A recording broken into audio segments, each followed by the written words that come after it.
ಇವತ್ತು ನಾನು ತಮ್ಮ ಮುಂದೆ ಶಾಸಕನಾಗಿ ನಿಂತಿದ್ದೇನೆ ಅಂದ್ರೆ ಅದಕ್ಕೆ ನಮ್ಮ ನೆಚ್ಚಿನ ನಾಯಕರಾದಂತಹ ಸನ್ಮಾನ್ಯ ಶ್ರೀನಿವಾಸ ಮಾನೆ ಸಾಹೇಬರ ಕಾರಣ ಅನ್ನೋ ಮಾತನ್ನ ಈ ಸಂದರ್ಭದಲ್ಲಿ ನಾನು ಹೇಳಲಿಕ್ಕೆ ನಾನು ಬಯಸ್ತೇನೆ. ನನ್ನನ್ನು ತೆಗೆದುಕೊಂಡು ನಮ್ಮ ನಾಯಕರಾದಂತಹ ಮಾನೆ ಸಾಹೇಬರು ಎಲ್ಲ 37 ಪಂಚಾಯತಿಗಳು 1,08,000 ಮತಗಳು ಏನಾದರೂ ಬಂದಿದೆ ಅಂತ ಹೇಳಿದ್ರೆ ನಿಜವಾಗಿ ನನ್ನ ಮಾರ್ಗದರ್ಶಕರು ನನ್ನ ಗುರುಗಳಾದಂಥ ಮಾನೆ ಸಾಹೇಬರ ಶ್ರಮ ಇದೆ ಅನ್ನೋ ಮಾತನ್ನ ಈ ಸಂದರ್ಭದಲ್ಲಿ ಹೇಳಿ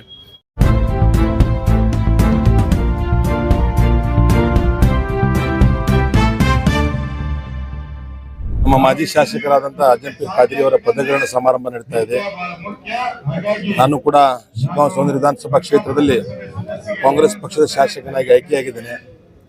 ಇವತ್ತು ನಾನು ತಮ್ಮ ಮುಂದೆ ಶಾಸಕನಾಗಿ ನಿಂತಿದ್ದೇನೆ ಅಂದ್ರೆ ಅದಕ್ಕೆ ನಮ್ಮ ನೆಚ್ಚಿನ ನಾಯಕರಾದಂತಹ ಸನ್ಮಾನ್ಯ ಶ್ರೀನಿವಾಸ ಮಾನೆ ಸಾಹೇಬರ ಕಾರಣ ಅನ್ನೋ ಮಾತನ್ನ ಈ ಸಂದರ್ಭದಲ್ಲಿ ನಾನು ಹೇಳಲಿಕ್ಕೆ ನಾನು ಬಯಸ್ತೇನೆ. ಸುಮಾರು ಸತತವಾಗಿ 1.5 ವರ್ಷದಿಂದ ಶಿಗ್ಗಾಂವ ಸೌಂದರ್ಯ ವಿಧಾನಸಭಾ ಕ್ಷೇತ್ರದಲ್ಲಿ ನನ್ನನ್ನು ತೆಗೆದುಕೊಂಡು ನಮ್ಮ ನಾಯಕರಾದಂಥ ಮಾನೆ ಸಾಹೇಬರು ಎಲ್ಲ 37 ಪಂಚಾಯತಿಗಳು 3 ಪುರಸಭೆಗಳಿಗೆ ಸತತವಾಗಿ ನಾವು ಅಲ್ಲಿ ಹೋಗಿ ಪಕ್ಷವನ್ನು ಸಂಘಟನೆ ಮಾಡಿ ಮೊನ್ನೆ ನಡೆದಂಥ ಲೋಕಸಭೆ ಚುನಾವಣೆಯಲ್ಲಿ ನಾವು 8,600 ಲೀಡ್ ತಂದ್ವಿ.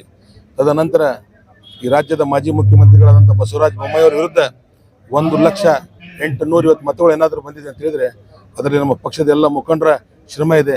ಜೊತೆಗೆ ವಿಶೇಷವಾಗಿ ನನ್ನ ಮಾರ್ಗದರ್ಶಕರು ನನ್ನ ಗುರುಗಳಾದಂಥ ಮಾನೆ ಸಾಹೇಬರ ಶ್ರಮ ಇದೆ ಅನ್ನೋ ಮಾತನ್ನು ಈ ಸಂದರ್ಭದಲ್ಲಿ ಹೇಳಿ ನನ್ನ ಚುನಾವಣೆಗೆ ಸಹಕರಿಸಿದಂಥ ಈ ರಾಜ್ಯದ ಎಲ್ಲ ನಾಯಕರುಗಳಿಗೆ, ಜಿಲ್ಲಾ ನಾಯಕರುಗಳಿಗೆ ಹಾಗೂ ನಮ್ಮ ತಾಲೂಕಿನ ನಾಯಕರುಗಳಿಗೆ ನಾನು ವಂದನೆಯನ್ನು ಸಲ್ಲಿಸಲಿಕ್ಕೆ ಬಯಸ್ತೇನೆ.